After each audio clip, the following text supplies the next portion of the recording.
Good afternoon बच्चों। आइए हम लोग आज शुरू करते हैं। आज हम लोग एक कंसेप्ट को डिस्कस करेंगे, कुछ वर्ब के कंसेप्ट को हम लोग आज डिस्कस करेंगे। कुछ इंपॉर्टेंट वर्ब्स जो कि एग्जाम में पूछे जाते हैं, बार बार पूछे जाते हैं, हम लोग उस कंसेप्ट को आज हम लोग डिस्कस करेंगे क्वेश्चन के थ्रू। कुछ क्वेश्चन के थ्रू हम लोग इन सारे वर्ब्स को क्या करेंगे, डिस्कस करेंगे। ठीक है ना। तो आइए हम लोग शुरू करते हैं, स्टार्ट करते हैं। ठीक है। और ये आपका पहला क्वेश्चन रहा, ये आपके बोर्ड पर ये आपका पहला क्वेश्चन रहा। ये देखिए, इसको देखिए और देखकर बताइए कि इसमें कहां पर गलती है। इस क्वेश्चन को देखिए और देखकर बताइए कि इसमें कहां पर गलती है। ठीक है। हम लोग क्वेश्चन के थ्रू ही कुछ कंसेप्ट को डिस्कस करेंगे, यानी कि कुछ वर्ब्स को हम लोग डिस्कस करेंगे। ठीक है। तो ये लिखा हुआ है और बताइए कि इसमें कहां पर गलती है। और उम्मीद करते हैं कि आपने देख लिया होगा। अब आइए हम लोग देखते हैं, इसको डिस्कस करते हैं। ठीक है ना। देखिए लिखा हुआ है the books were lying all over the floor. कह रहा है कि किताबें जो थी वो फ्लोर पर हर जगह क्या थी, फैली हुई थी। ठीक है। तो देखिए एक वर्ब देखिएगा, ये वर्ब आपका लाइंग लिखा हुआ, लेइंग लिखा हुआ, यहाँ पर ये लेइंग लिखा हुआ। एग्जामिनेशन में सबसे ज्यादा क्वेश्चन अगर किसी वर्ब से पूछा है तो इसी वर्ब से क्वेश्चन पूछा गया है। आज तक सबसे ज्यादा क्वेश्चन इसी वर्ब से पूछा गया है और सबसे ज्यादा कंफ्यूजिंग भी यही वर्ब है। ये वर्ब सबसे ज्यादा कंफ्यूजिंग है। ये लाइव वर्ब जो होता है ये सबसे ज्यादा कंफ्यूजन क्रिएट करता है, स्टूडेंट को याद ही नहीं रहता है। तो सबसे पहले हम उस वर्ब को देख लेते हैं। ये जो वर्ब है उस वर्ब को हम लोग देख लेते हैं। तो सबसे पहले देखिए ये चीज आप देखिए, यहाँ पर कुछ वर्ब लिखा हुआ है। इस वर्ब को देखिए और पहले उसको पहले समझिए। देखिए एक वर्ब लिखा हुआ है लाई। लाई का मतलब होता है लेटना या पड़ा रहना। इसका V2 होता है ले और V3 होता है लेन। और एक वर्ब होता है ले, समझिएगा, एक वर्ब होता है ले। कंफ्यूजन बस यहीं पर क्रिएट हो जाया करता है। ठीक है। तो यहाँ पर देखिए ये जो ले लिखा हुआ ये आपका V1 है और ये वाला जो ले लिखा हुआ ये आपका V2 है। बस यहीं पर कंफ्यूजन क्रिएट होता है। ठीक है ना। इस ले का अर्थ होता है लेटाना। देखिए यहाँ लेटना है और यहाँ लेटाना है। जैसे हम लोग बच्चों को क्या करते हैं, लेटा देते हैं, बेड पर क्या करते हैं, लेटा देते हैं। तो यही आपका लेटाना है। ले का मतलब अंडा भी देना होता है। मुर्गियां जो कि अंडा देती है उसको भी हम लोग ले कहते हैं। क्रम से रखना, एक एक करके हम लोग क्या करते हैं, क्रम से रखते हैं। और न्यौछावर करना, जैसे कि देश पर जान न्यौछावर कर देना। सैनिक लोग क्या करते हैं, देश पर अपने प्राण को क्या करते हैं, न्यौछावर कर देते हैं। तो न्यौछावर करना, इसका एक से अधिक मीनिंग होता है। और इसका V2 लेड और लेड हो जाता है। और लाए मतलब झूठ बोलना होता है। लाए एक वर्ब है जिसका अर्थ होता है झूठ बोलना, लाइड लाइड। और याद रखिएगा लाई आपका एक नाउन भी होता है। ये लाई आपका वर्ब भी होता है और ये लाई आपका नाउन भी होता है। इसको ध्यान दीजिएगा। हम लोग बोलते हैं ना डोंट टेल अ लाई, तो देखिए यहाँ पर ये लाई आपका क्या है, नाउन है। ठीक है। अब दिक्कत यहाँ पर ये होता है कि अगर कहीं पर पड़ा हुआ है, रखना पड़ा हुआ है, तब उसका अर्थ होता है लाइंग। ये वाला देखिए यहाँ पर ये लाइंग लिखा होता है। और इस लेइंग का अर्थ होता है अंडा देना। इस लेइंग का अर्थ होता है अंडा देना। लेकिन देखिए क्वेश्चन में क्या लिखा हुआ है, आप क्वेश्चन देखिएगा तो क्वेश्चन में देखिए यहाँ पर क्या लिखा हुआ है, लेइंग लिखा हुआ है। यहाँ पर आपका लेइंग लिखा हुआ है। तो यहाँ पर लेइंग नहीं होना चाहिए, यहाँ पर आपका क्या होना चाहिए, लाइंग होना चाहिए। ये वाला आपका यहाँ पर ये लाइंग होना चाहिए, ये वाला। ठीक है ना। और ये बहुत कंफ्यूजन क्रिएट करता है, इस बात का ध्यान रखिएगा, ये बहुत ज्यादा कंफ्यूजन क्रिएट करता है। ठीक है ना। एक सेंटेंस हम लिखते हैं और देखकर बताइए कि इसमें कहां गलती है।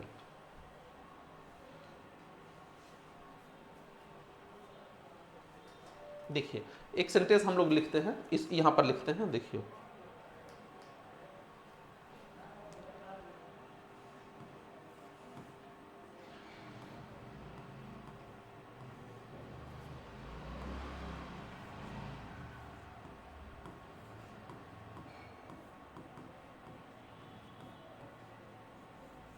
आपको बतलाना है यहाँ पर क्या होगा। ये जो ब्लैंक लिखा हुआ है इस ब्लैंक में यहाँ पर क्या होगा। आपके सामने ऑप्शन लिखा हुआ है, ऑप्शन को देखिए और देखकर बताइए कि इस ब्लैंक में आप क्या लिख सकते हैं।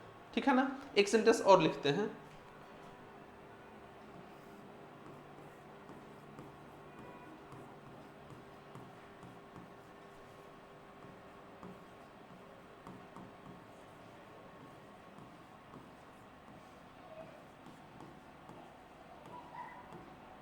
ये सेंटेंस, दो सेंटेंस लिखे हैं, एक सेंटेंस और लिखते हैं।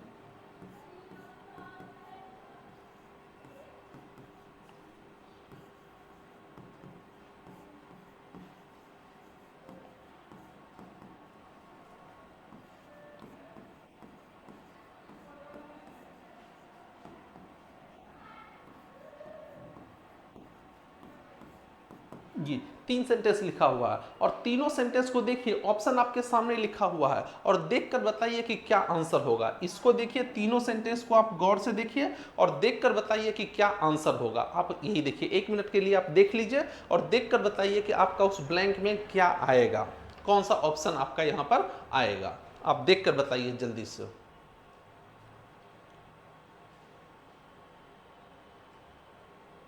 तो देखिए यहां मुर्गी है, मुर्गी है तो मुर्गी क्या करेगी, अंडा देने का बात होगा। यहाँ पर मुर्गी क्या करेगी, अंडा देगी। और देखिए अंडा देगी तो अंडा देगी तो ये वाला वर्ब आएगा आपका।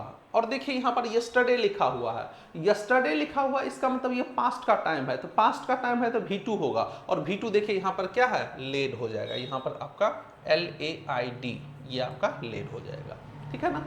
अब यहां पर देखिए कह रहा है कि डैश योर बुक्स असाइड, अपने किताबों को एक साइड डैश कर दो। अब एक बात और समझिएगा, अगर कोई सेंटेंस वर्ब से स्टार्ट होता है, अगर यहाँ ब्लैंक है तो कोई वर्ब से ही स्टार्ट होगा। अगर कोई सेंटेंस वर्ब से स्टार्ट होता है तो वो हमेशा V1 ही होता है, जैसे कम हेयर, गो देयर, ठीक है ना, सिंग अ सॉन्ग, ऐसे करके तो हमेशा V1 ही होता है। तो देखिए यहाँ पर किताब को रखने की बात हो रही है, तो रखने की बात होगी तो क्या होगा, यहाँ पर होगा क्रम से रखना, यहाँ पर होगा तो यहाँ पर आपका हो जाएगा ले, LAY आपका हो जाएगा ले, ठीक है। कह रहा है कि अपने किताबों को एक साइड रख दो और लेट जाओ, डैश डाउन, लेटना। और यहां भी देखिए एंड लिखा हुआ है, यहां भी आपका एंड लिखा हुआ है, तो इधर V1 है तो उधर भी आपका क्या होगा, V1 ही होगा। तो यहां पर आपका हो जाएगा लाई डाउन, LIE लाई, ये हो जाएगा। उसके बाद देखिए कह रहा है ही dash his parents about his result, उसने अपने रिजल्ट के बारे में अपने पेरेंट्स से डैश कहा, कहने की बात हो रही है, यानी झूठ कहने की बात हो रही है। तो झूठ कहने की बात हो रही है तो आपका क्या हो जाएगा, लाइड हो जाएगा, LIED, ये वाला लाइड हो जाएगा, LIED। तो याद रखिएगा ये वर्ब बहुत ही इंपॉर्टेंट है, इससे बहुत सारा क्वेश्चन एग्जाम में पूछा जाता है, इस बात को याद रखिएगा। और बहुत ही कंफ्यूजिंग है ये, इससे एग्जाम में बहुत सारा क्वेश्चन पूछा जाता है, ठीक है। अगला क्वेश्चन देखिए, इसको देखिए और देखकर बताइए कि इसमें कहां पर गलती है। इस क्वेश्चन को देखिए और देखकर बतलाइए कि इसमें आपको कहां पर एरर नजर आ रहा है। Did you send all the books to Mohan yesterday, did you send all the books to Mohan yesterday, ये लिखा हुआ है। सबसे पहली बात ये देखिए, यहां पर डिड लिखा हुआ है। अगर कहीं भी आपको ये लिखा होता है, अगर कहीं पर डू लिखा होता है, डज लिखा हुआ रहे या डिड लिखा हुआ रहे, अगर ये सब लिखा होता है तो इसके बाद हमेशा ही V1 का यूज होता है। इस बात को याद रखिएगा। और एक बात और याद रखिएगा, अगर कहीं पर कोई मॉडल वर्ब लिखा हुआ है तो मॉडल वर्ब के बाद भी हमेशा V1 का ही यूज होता है। ये सारी बातें याद रखिएगा, ठीक है। तो देखिए यहाँ पर डिड लिखा हुआ है, तो डिड लिखा हुआ है तो हमको क्या चाहिए, V1 चाहिए। डिड लिखा हुआ है तो हमको V1 चाहिए। और एक वर्ब देखिए, आपको पता होगा एक वर्ब होता है आपका सेंड, एक वर्ब होता है सेंड। सेंड का अर्थ होता है भेजना, ये जो वर्ब है इस सेंड का अर्थ होता है भेजना। और इसका जो V2 होता है सेंट होता है, सेंड का V2 आपका सेंट होता है और V3 जो होता है आपका सेंट होता है। क्लियर। अब देखिए यहाँ डिड लिखा हुआ है, तो डिड लिखा हुआ है तो यहाँ पर देखिए सेंट लिख दिया है, यहाँ पर V2 लिख दिया है, तो यहाँ पर ये सेंट नहीं होकर यहाँ पर आपका ये आंसर क्या होना चाहिए, यहाँ पर आंसर सेंड होना चाहिए। अब आपका ये आंसर क्या हो गया, सही हो गया, ठीक है। तो इसको देख लीजिएगा, ये सब बहुत ही कंसेप्चुअल है, इंपॉर्टेंट चीज है, एग्जाम में बहुत सारा क्वेश्चन इससे पूछा जाता है, ठीक है। चलिए इसको देखिए और देखकर बतलाइए। ये तो और ज्यादा इंपॉर्टेंट है क्योंकि वॉइस में इससे बहुत सारा क्वेश्चन पूछा जाता है। His speech was broadcasted from Delhi, उसके स्पीच को दिल्ली से ब्रॉडकास्ट किया गया। बताइए कहां गलती है। बिल्कुल सही कहा आपने, बिल्कुल सही। देखिए एक चीज समझिएगा, एक वर्ब होता है आपका कास्ट, एक वर्ब होता है आपका कास्ट। कास्ट का अर्थ होता है वोट डालना, कोई भी चीज को हम लोग क्या करते हैं, वोट डालना। कास्ट का अर्थ होता है वोट डालना। एक और अर्थ होता है, कास्ट का अर्थ होता है सांचे में डालना। कास्ट का अर्थ वोट डालना भी होता है, कास्ट का अर्थ सांचे में डालना भी होता है। और इसका जो V2 होता है, इसका V2 भी वही होता है, कास्ट होता है, और V3 आपका कास्ट होता है, कास्ट कास्ट कास्ट, ठीक है ना। एक और ध्यान दीजिएगा, एक और कास्ट होता है, ये वाला कास्ट होता है CASTE। कास्ट मतलब होता है जाति, जाति जनगणना होती है ना, कास्ट मतलब होता है जाति, कास्ट सर्टिफिकेट हम लोग बोलते हैं ना, तो वहां पर ये वाला कास्ट होता है, उस बात का ध्यान रखिएगा। अब समझिए, देखिए ये कास्ट होता है, कास्ट का अर्थ होता है वोट डालना, ठीक है ना। अब इस कास्ट के और इसका तीनों रूप सेम होता है, कास्ट का तीनों रूप आपका सेम होता है, ठीक है ना। अब इस कास्ट के पहले आप कुछ भी लिख दीजिए, कोई भी चीज लिख दीजिए, जैसे आप यहां पर लिख दीजिए टेलीकास्ट, आप यहां पर कास्ट के पहले लिख दीजिए टेलीकास्ट, आप कास्ट के पहले लिख दीजिए ब्रॉडकास्ट, आप कास्ट के पहले लिख दीजिए फोरकास्ट, आप लिख दीजिए यहां पर ओवरकास्ट, आप यहां पर लिख दीजिए आउटकास्ट, आप यहां पर लिख दीजिए रिकास्ट, कुछ भी लिख दीजिए, इसके पहले कुछ भी लिखा हुआ रहे, सबका रूप आपका सेम होगा। Telecast telecast telecast, broadcast broadcast broadcast, forecast forecast forecast, ठीक है, बस मीनिंग बदल जाएगा। टेलीकास्ट और ब्रॉडकास्ट का मतलब होता है प्रसारित करना, फोरकास्ट का मतलब होता है भविष्यवाणी करना, ओवरकास्ट का मतलब होता है छाया हुआ रहना, जैसे कि बादल आसमान में क्या होता है, ओवरकास्ट होता है। रिकास्ट आउटकास्ट मतलब होता है, आउटकास्ट का मतलब होता है बहिष्कृत कर देना, समाज से निकाल देना है। रिकास्ट का मतलब होता है फिर से बहाली करना, ठीक है। तो सबका अर्थ सेम हो जाएगा, सबका अर्थ अलग अलग होगा, बस आपका अंतर क्या है कि सबका भी तीनों रूप क्या होता है, सेम होता है, ठीक है। Broadcast broadcast broadcast, telecast telecast telecast, outcast outcast outcast, ये बात याद रखिएगा। और एग्जाम में हमेशा टेलीकास्टेड या ब्रॉडकास्टेड करके क्वेश्चन दिया हुआ रहता है, तो याद रखिएगा, ना तो टेलीकास्टेड होगा ना ही ब्रॉडकास्टेड। देखिए यहाँ पर ब्रॉडकास्ट लिखा हुआ, तो ये जो ब्रॉडकास्टेड लिखा हुआ है यहां पर, ये इसको क्या कीजिए, यहां से हटा दीजिए। His speech was broadcast from Delhi, ठीक है। ये सब ये वॉइस में बहुत ज्यादा पूछा जाता है, क्योंकि वॉइस में हमको V3 की जरूरत पड़ती है, और V3 की जरूरत पड़ती है, इसलिए ये आपका क्या होता है, इंपॉर्टेंट हो जाता है। तो इस बात को याद रखिएगा, बहुत इंपॉर्टेंट है ये, बहुत क्वेश्चन इससे पूछा जाता है, ठीक है। अगला क्वेश्चन आपके सामने है, in just 3 minutes the elephant drunk the pool dry. कह रहा कि 3 ही मिनट में उस एलिफेंट ने पूरे पूल, मतलब पोखर होता है छोटा सा, उसको पीकर सुखा दिया, ये लिखा हुआ है। जल्दी से बतलाइए तो क्या होगा इसका।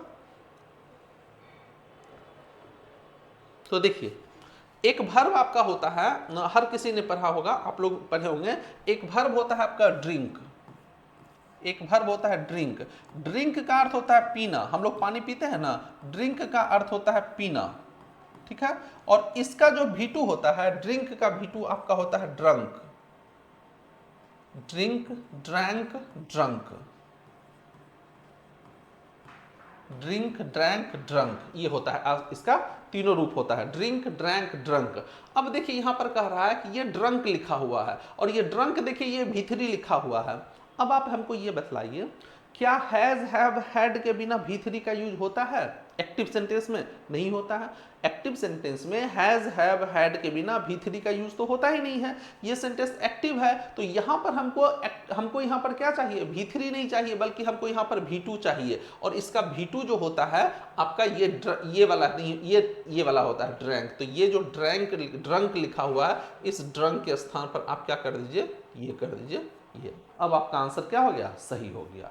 इस बात का ध्यान रखिएगा, इसका ये रूप, इस बात का ध्यान रखिएगा, ड्रिंक का ड्रंक होता है और ड्रैंक होता है और ड्रंक होता है। एक बात और रखिएगा, एक बात और जानिएगा, इसका एक और होता है V3 ड्रंकेन। इसका एक V3 जो होता है आपका ड्रंकेन भी होता है, 2 V3 होता है, समझिएगा।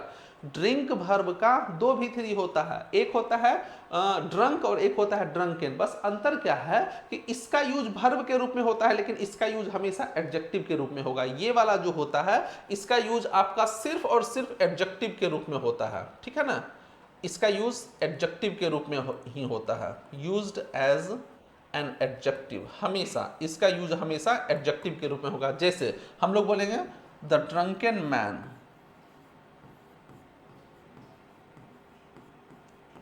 द ड्रंकेन मैन यानी कि शराबी आदमी। ड्रंकेन मैन का मतलब होता है शराबी आदमी, जो आदमी शराब पिए हुए रहता है, ठीक है। तो ये याद रखिएगा, ये ड्रिंक वर्ब से ये सब इंपॉर्टेंट है। ठीक है ना। तो ये सब चीज एग्जाम में बार बार पूछा जाता है, इसको हमेशा ध्यान में रखना है, ठीक है। अब एक क्वेश्चन ये लिखा हुआ है, have you overcome all the difficulty. Overcome का मतलब होता है विजय पाना, बाधा पार करना। क्या आपने सारी मुसीबतों से, परेशानियों से बाधा पार कर लिया है, विजय प्राप्त कर लिया है? क्या आपने सारे परेशानियों पर विजय प्राप्त कर लिया है? ये लिखा हुआ है, बताइए। तो एक बात समझिएगा, बिल्कुल ये भी उसी तरह से है। एक वर्ब होता है कम, एक वर्ब होता है कम। कम का मतलब होता है आना। अगर कहीं पर कम लिखा हुआ है तो कम का अर्थ होता है आना, और इसका V2 जो होता है केम होता है, कम केम कम, ये ऐसे होता है, कम केम कम। अब इस कम के पहले आप कुछ भी लिख दीजिए, आप इस कम के पहले आप लिख दीजिए ओवरकम, आप इस कम के पहले लिख दीजिए ओवरकम, ठीक है ना। ओवरकम आप लिख दीजिएगा, फिर भी उसका अर्थ क्या होगा, उसका वर्ब रूप क्या होगा, सेम ही होगा। ओवरकम, ओवरकेम, ओवरकम, ये होता है, ठीक है। तो यहां पर देखिए हैव लिखा हुआ है, तो हैव लिखा हुआ है तो हमको क्या चाहिए, V3 चाहिए, और V3 आपका क्या होता है, कम होता है। तो यहां पर ये जो ओवरकेम लिखा हुआ है, ये ओवरकेम को हटाइए और ओवरकेम के स्थान पर आपका हो जाएगा ओवरकम, ओवरकम। ये बात याद रखिएगा, इस तरह का क्वेश्चन पूछा जाता है, ठीक है। नेक्स्ट क्वेश्चन, इसको देखिए, the children have made a mistake again. कह रहा कि ये जो बच्चे हैं इन्होंने फिर से गलती कर दी है, ये जो बच्चे हैं इन्होंने फिर से गलती कर दी है। तो पता चल गया होगा आपको, ठीक है ना। एक वर्ब होता है आपका मेक, एक वर्ब होता है आपका मेक। मेक का अर्थ होता है बनाना, मेक का अर्थ होता है बनाना। मेक का और भी बहुत सा अर्थ होता है, लिटरली मीनिंग और भी बहुत सा होता है। और इसका V2 जो होता है, इसका V2 आपका मेड हो जाएगा, और V3 भी आपका क्या होता है, मेड होता है। मेक, मेड, मेड होता है, ठीक है। तो हैव लिखा हुआ, हैव के बाद देखिए इसमें मेक में ed लगा दिया है, तो इसका V3 आपका मेक्ड होता ही नहीं है, इसका V3 आपका होता है made, MADE, MADE, made a mistake. ये आपका आंसर हो जाएगा। The children have made a mistake again, ये आपका आंसर हो जाएगा। अगला क्वेश्चन देखते हैं, ये वाला है, I wouldn't ever buy it if it costed more than $100। बता दीजिए कहाँ गलती। ये भी बहुत इंपॉर्टेंट है, वॉइस में इससे बहुत सारा क्वेश्चन पूछा जाता है। जल्दी से बता दीजिए तो इसमें कहाँ गलती है।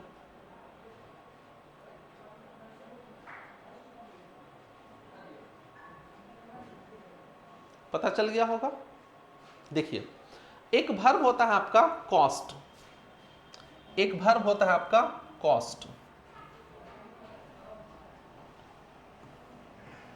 कॉस्ट, कॉस्ट का अर्थ होता है कीमत, कॉस्ट का अर्थ होता है आपका कीमत। और इसका V2 जो होता है, इसका V2 भी आपका कॉस्ट ही होता है, और V3 जो होता है आपका कॉस्ट ही होता है। कॉस्ट, कॉस्ट, कॉस्ट, तीनों रूप आपका क्या होता है, सेम होता है। और एग्जाम में क्या करता है, कॉस्टेड करके क्वेश्चन देता है, ठीक है। ध्यान दीजिएगा, कॉस्ट का तीनों रूप आपका सेम होता है, उसी तरह से बिल्कुल तीनों रूप सेम होता है। तो अगर तीनों रूप सेम होता है तो बताइए यहाँ कॉस्टेड का यूज होगा क्या, बिल्कुल नहीं होगा।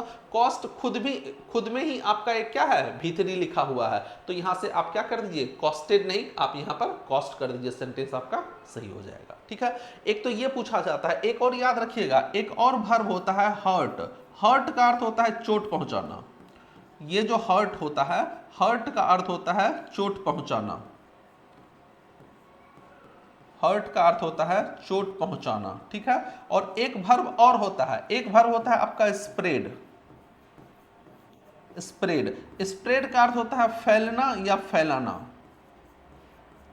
स्प्रेड का अर्थ होता है फैलना या फैलाना, ठीक है ना। और इसका भी दोनों और तीनों रूप आपका क्या होता है, इसका तीनों रूप आपका क्या होता है, सेम होता है, याद रखिएगा। और ये बहुत ज्यादा पूछा जाता है। कॉस्ट का तीनों रूप सेम होता है जिस तरह से, उसी तरह से हर्ट और स्प्रेड का भी तीनों रूप क्या होता है, सेम होता है। और एग्जाम में इससे क्वेश्चन, खासकर वॉइस में इससे क्वेश्चन पूछा जाता है। ही हर्ट मी, जैसे कि अगर लिखा हुआ रहे यहाँ पर ही हर्ट मी, ऐसे करके लिखा हुआ रहता है, ही हर्ट मी, उसने मुझे क्या किया, चोट पहुंचाया। और अब कहा जाए कि इसका आप क्वेश्चन टैग बना दीजिए। इसका क्वेश्चन टैग अगर आपको बनाने के लिए कहा जाए तो देखिए ये आपका हर्ट जो लिखा हुआ, ये टेंस आपका क्वेश्चन टैग बनाने के लिए सबसे पहले हमको टेंस पता करना पड़ता है कि ये कौन सा टेंस है। तो ये देखिए ये आपका पास्ट इंडेफिनिट है, ये प्रेजेंट इंडेफिनिट नहीं है। अगर ये प्रेजेंट इंडेफिनिट होता तो हर्ट नहीं लिखा होता, हर्ट्स लिखा होता। यहां पर क्या लिखा होता, हर्ट्स लिखा होता। तो ये आपका पास्ट इंडेफिनिट है। और पास्ट इंडेफिनिट का क्वेश्चन टैग कैसे बनता है, हेल्पिंग वर्ब क्या होता है आपका, डिड होता है। तो यहां पर आपका क्या बन जाएगा, डिडंट ही। इसका हो जाएगा आपका डिडंट ही, ये आपका क्वेश्चन टैग हो जाएगा, ठीक है ना। तो इस चीज को याद रखिएगा, ये वाला इंपॉर्टेंट है। सब तीनों रूप आपका कॉस्ट का क्या होता है, सेम होता है, कॉस्ट कॉस्ट कॉस्ट। जैसे बचपन में आप लोग क्या पढ़े थे, पुट का, जैसे कट का, बचपन में सबसे पहले हम लोग कट ही सीखते हैं, cut cut cut, put put put, but but but. लेकिन बट तो कंजंक्शन होता है, तो बट बट बट नहीं होता है। कट होता है, पुट होता है, लेकिन बट नहीं होता है। नेक्स्ट क्वेश्चन हम लोग देखते हैं, ये वाला आपका क्वेश्चन है, जल्दी से देखिए। Her health has worsen considerably since we last saw her. कह रहा है कि जब से हमने उसे पिछली बार देखा है तब से उसका हेल्थ जो है काफी ही खराब हो गया, और ज्यादा खराब हो गया है। बताइए कहां गलती है।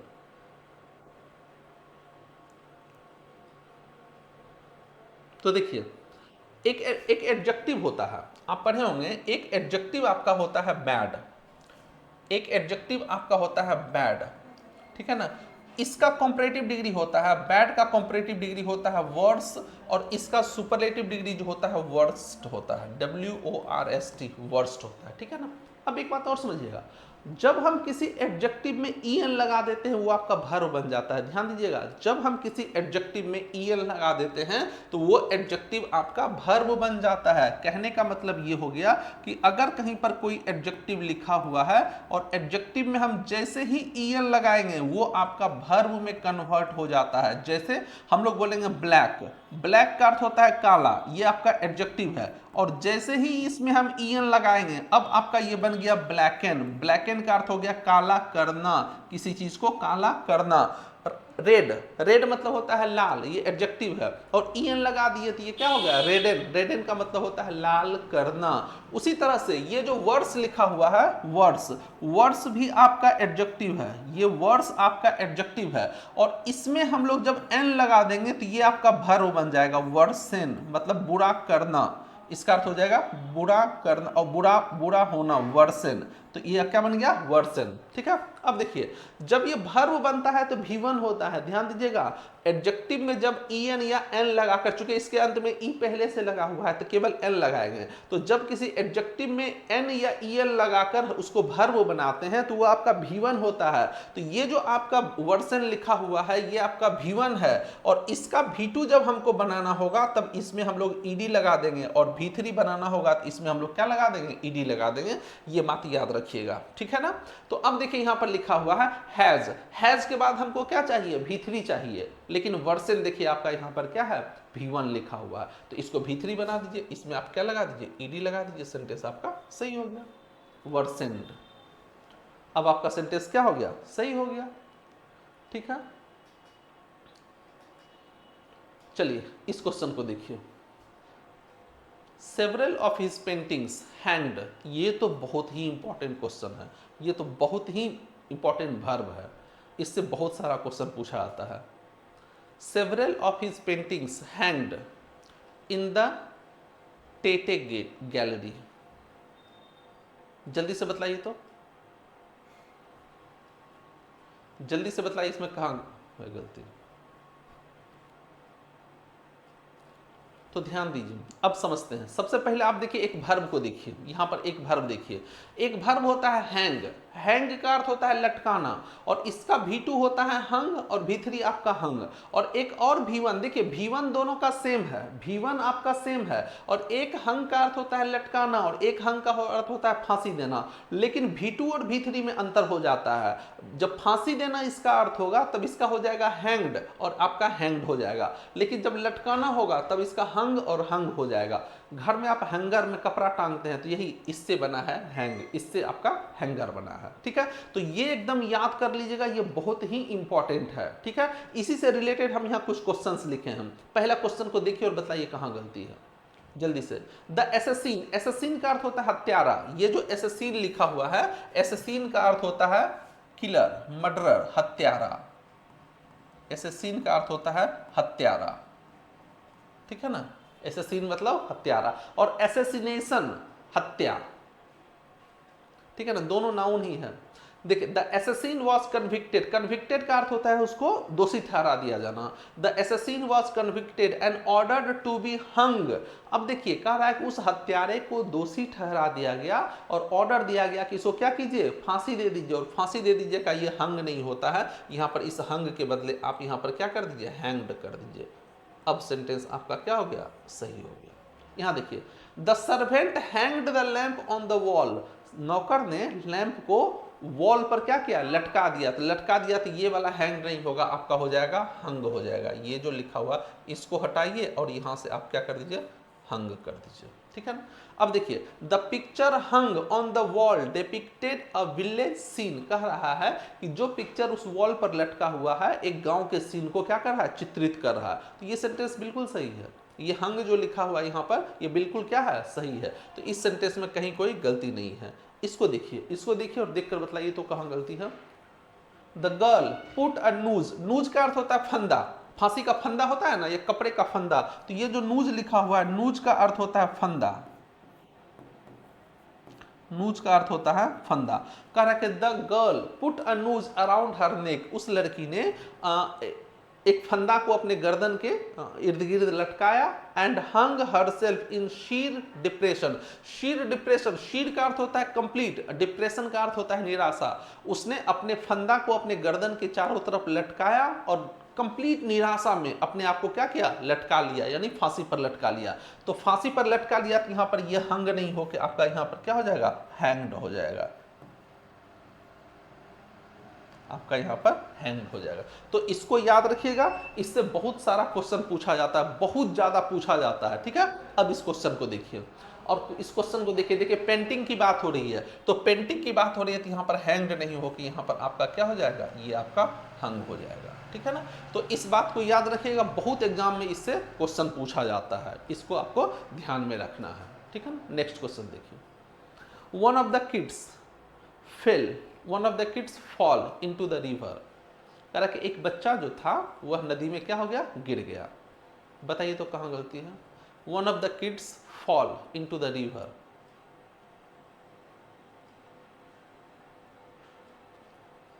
ठीक है, चलिए इसके पहले हम लोग कुछ वर्ब्स को देख लेते हैं। इस वर्ब को देखिए, देखिए ये जो वर्ब लिखा हुआ है फेल, फेल का अर्थ होता है असफल होना, इसका V2 फेल्ड और फेल्ड होता है। फॉल का अर्थ होता है गिरना, इसका V2 फेल और फॉलन होता है। अब देखिए एक फेल आपका यहाँ पर देखिए V1 है और एक फेल आपका यहाँ पर V2 है। इस फेल का अर्थ होता है गिराना, किसी भी चीज को गिरना, इसका अर्थ होता है गिरना और इसका अर्थ होता है गिराना।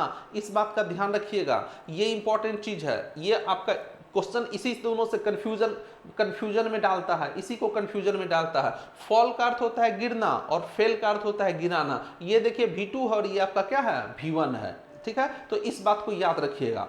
अब देखिए कह रहा है कि ये बच्चा जो है वो नदी में क्या हुआ होगा, नदी में गिर गया होगा। वो बच्चा नदी में क्या हुआ होगा, गिर गया होगा। तो गिरने का अर्थ क्या होता है, देखिए गिरने का यहाँ पर देखिए गिरने के लिए यहाँ पर क्या लिखा हुआ है, ये जो लिखा हुआ है यहाँ पर, ये जो गिरना है, तो गिरना का अंग्रेजी क्या है, ये वाला है। तो वहां पर अगर हम V1 लिख देंगे, समझिए अगर हम वहां पर फॉल लिख देंगे, ये वाला अगर हम लिख देते हैं तो ये प्रेजेंट इंडेफिनिट टेंस बन जाएगा। समझिएगा एक चीज समझिएगा, अगर हम यहाँ पर ये जो लिखा हुआ है यहाँ पर, अगर हम यहाँ पर ये जो फॉल लिखा हुआ, अगर हम यहाँ पर फॉल्स लिख देते हैं, अगर हम ऐसे लिख देते हैं तो ये आपका प्रेजेंट इंडेफिनिट टेंस हो जाएगा।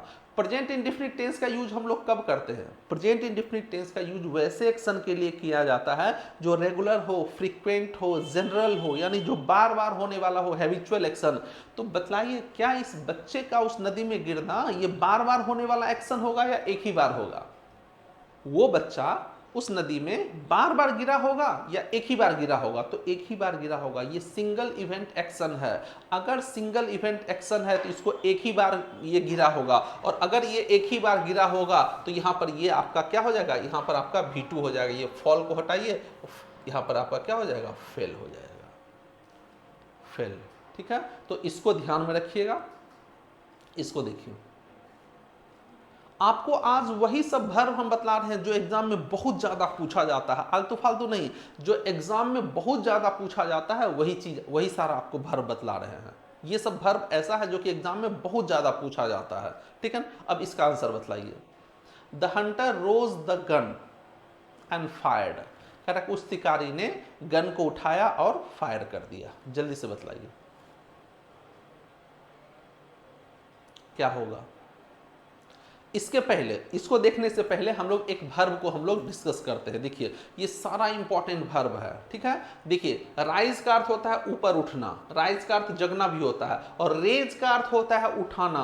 तो अब बताइए कि वो जो शिकारी था वो ऊपर उठा होगा या अपने बंदूक को ऊपर उठाया होगा। वो क्या किया होगा, वो अपने बंदूक को, देखिए ये शिकारी है तो उसने अपने बंदूक को क्या किया होगा, ऊपर उठाया होगा। और ऊपर उठाने का अंग्रेजी क्या है, ऊपर उठाने का अंग्रेजी देखिए यहां पर ये लिखा हुआ है, ऊपर उठाने का अंग्रेजी यहां पर देखिए क्या लिखा हुआ है, रेज लिखा हुआ है। तो आपको क्या करना पड़ेगा, रेज्ड करना पड़ेगा। ये जो लिखा हुआ है यहां पर, ये रोज जो लिखा हुआ है, इस रोज को हटाइए और रोज के बदले आपको यहां पर लिखना होगा रेज्ड।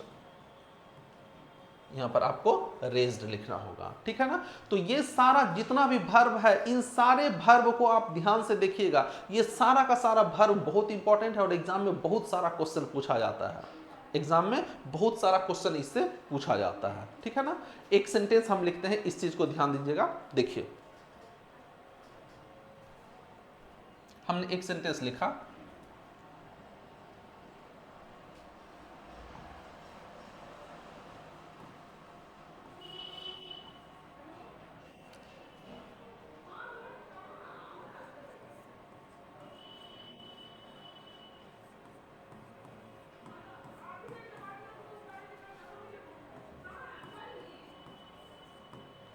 यहां बतलाना है क्या होगा।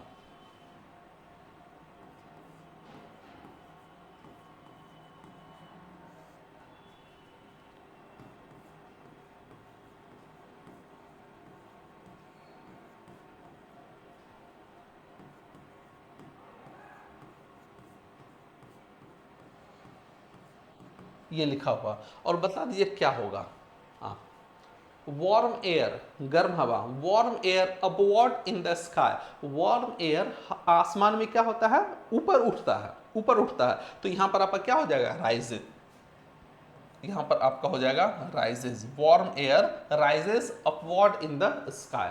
अब देखिए, you can dash your hands in support, correct, support में आप अपने हाथ को क्या कर सकते हैं, उठा सकते हैं। तो यहां पर उठाने की बात हो रही है, तो उठाने की बात हो रही है, तो आपका यहां पर क्या हो जाएगा, रेज हो जाएगा। You can raise your hands in support, you can raise your hands in support. तो ये सारा जितना भी वर्ब लिखा हुआ है, इस वर्ब को आप ठीक से देखिएगा, इससे बहुत सारा क्वेश्चन एग्जाम में पूछा जाता है, बहुत सारा question.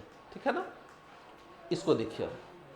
Indraprastha was found by the Pandavas, कह रहा है कि इंद्रप्रस्थ जो है पांडवा के द्वारा फाउंड किया गया। जल्दी से बताइए तो इसमें कहां गलती है, इसमें कहां गलती है। तो देखिए, इसको देखने से पहले हम लोग कुछ वर्ब को देखते हैं। ये वर्ब देखिए, दो वर्ब होता है, एक वर्ब होता है फाइंड, फाइंड का V2 आपका होता है फाउंड, फाउंड, और एक वर्ब आपका फाउंड ही होता है। फाउंड का अर्थ होता है स्थापित करना या नींव डालना। इसी फाउंड से बना है फाउंडेशन। कहते हैं ना कि ये फाउंडेशन बैच है, या घर जब हम लोग बनाते हैं तब फाउंडेशन डालते हैं, पहले हम लोग क्या करते हैं, फाउंडेशन डालते हैं। तो इसी फाउंड से बना है, और इस फाउंड का अर्थ होता है स्थापित करना, और ये जो फाइंड लिखा हुआ है, इस फाइंड का अर्थ होता है पाना, किसी भी चीज को पाना। तो यहां पर ये देखिए इंद्रप्रस्थ, आपको याद होगा पांडव लोग इंद्रप्रस्थ की क्या किए थे, स्थापना किए थे।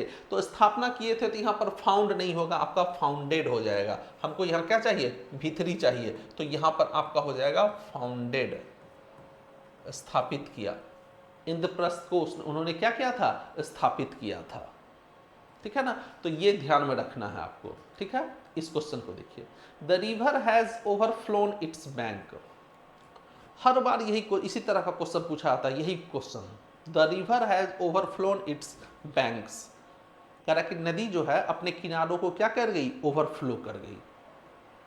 बताइए, तो देखिए, इसको देखने से पहले हम लोग कुछ वर्ब्स को देख लेते हैं। इसको देखने से पहले, ये जो वर्ब है ये बार बार पूछा जाता है, उसको देखने से पहले हम लोग कुछ वर्ब्स को देखते हैं। और ये वर्ब देखिए, एक वर्ब होता है फ्लाई, फ्लाई का अर्थ होता है उड़ना, और इसका V2 होता है flew flown, fly flew phloem.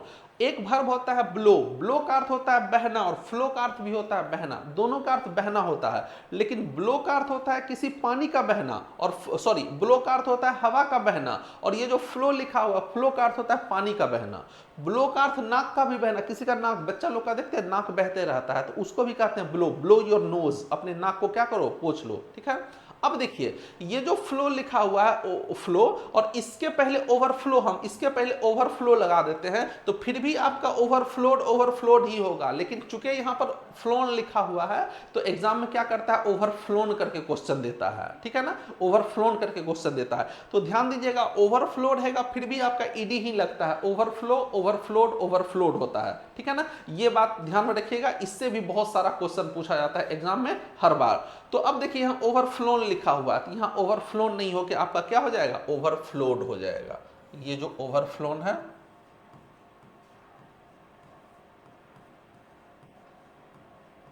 यहां पर आपका हो जाएगा ओवरफ्लोड, ठीक है ना। तो ये सब ध्यान दीजिएगा, ये सब इंपॉर्टेंट वर्ब है। इसको देखिए, यहां देखिए, the ship drowned to the bottom of the sheep, कह रहा कि शिप जो है वह समुद्र के तलहटी में क्या हो गया, डूब गया, समुद्र के तलहटी में डूब गया, ये लिखा हुआ। इसको देखने से पहले हम लोग कुछ वर्ब को देख लेते हैं। इन दोनों वर्ब को देखिए, दो वर्ब होता है। एक वर्ब होता है आपका ड्रॉन, ड्रॉन मतलब भी डूबना होता है, और सिंक मतलब भी डूबना होता है, लेकिन अंतर है। अगर कोई व्यक्ति पानी में डूबकर मर जाता है, तब उसके लिए हम लोग ड्रॉन का यूज करते हैं, और अगर कोई थिंग पानी में डूबता है, कोई निर्जीव चीज पानी में डूबती है, तब उसके लिए हम लोग सिंक का यूज करते हैं। और इसका V2 होता है सैंक, सैंक। और ड्रोन जो होता है, ड्रोन का आपका होता है, ये पर्सन के लिए होगा, ईडी लग जाता है, ठीक है ना। एक और ध्यान दीजिएगा, ये जो सैंक लिखा हुआ है, एक और इसका V2 होता है, V3 होता है संकेन, इसका एक संकेन होता है। और इस संकेन का यूज जब भी होता है तो केवल एडजेक्टिव के रूप में होता है। ध्यान दीजिएगा, बिल्कुल पहले वाले की तरह ड्रंकेन की तरह होता है। इसका यूज जो होता है केवल आपका V3 के रूप में, एडजेक्टिव के रूप में होता है। जैसे हम लोग लिखेंगे the sunken ship, the sunken ship, डूबा हुआ जहाज, ठीक है ना, इसका अर्थ हो गया डूबा हुआ जहाज। तो याद रखिएगा, जब कोई व्यक्ति पानी में डूबता है तब उसके लिए हम लोग ड्रोन का प्रयोग करते हैं, और जब कोई थिंग पानी में डूबता है, चाहे नाव हो, कोई पत्थर हो, कोई पत्ता हो, कुछ भी हो, अगर वो पानी में डूबे तब उसके लिए सिंक का यूज करते हैं। तो देखिए, यहाँ शिप की बात हो रही है, तो शिप की बात हो रही है, तो यहाँ पर क्या होगा, सिंक वर्ब का यूज होगा, सिंक, सैंक, यहां हो जाएगा आपका सैंक, SANK, आपका ये सैंक हो जाएगा, ठीक है ना। तो इसको ध्यान में रखना है, इससे भी बहुत सारा क्वेश्चन एग्जाम में आपको पूछा जाता है। इसको देखिए, he was born in A small village near northern Spain, कह रहा कि उत्तरी स्पेन के नजदीक एक गांव में उसका जन्म हुआ था। इसको देखिए और देखकर बताइए कहां पर गलती है। पता चल गया होगा आपको, आपको पता चल गया होगा। इसको देखने से पहले हम लोग कुछ वर्ब को देखते हैं, इसको देखने से पहले हम लोग कुछ वर्ब को देखते हैं। तो देखिए, एक होता है बियर, बियर का अर्थ होता है बोझ उठाना, और एक और बियर होता है, इसका अर्थ होता है सहना या बर्दाश्त करना, और V2 V3 दोनों का सेम ही होता है। एक और बियर होता है, इसका अर्थ होता है जन्म देना, और इसका V2 होता है बोर, बोर, और V3 होता है बॉर्न, ठीक है। इसका भी दो V3 होता है, एक ये वाला बॉर्न होता है और एक ये वाला बॉर्न होता है। और फिर वही बात, इस वाले बॉर्न का यूज जब भी होगा तो केवल एडजेक्टिव के रूप में होता है। ध्यान दीजिएगा, इस वाले बॉर्न का यूज जब भी होगा तो एडजेक्टिव के रूप में होगा, और इस वाले बॉर्न का यूज जब भी होता है तो वर्ब के रूप में होता है। इसका यूज जब भी होगा तो आपका वर्ब के रूप में होता है। कैसे? तो ऐसे देखिए, एक सेंटेंस लिखते हैं हम लोग, she has born, she has born 9 children,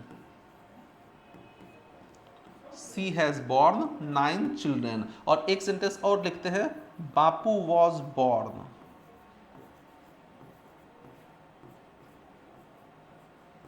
Bapu was born in Gujarat.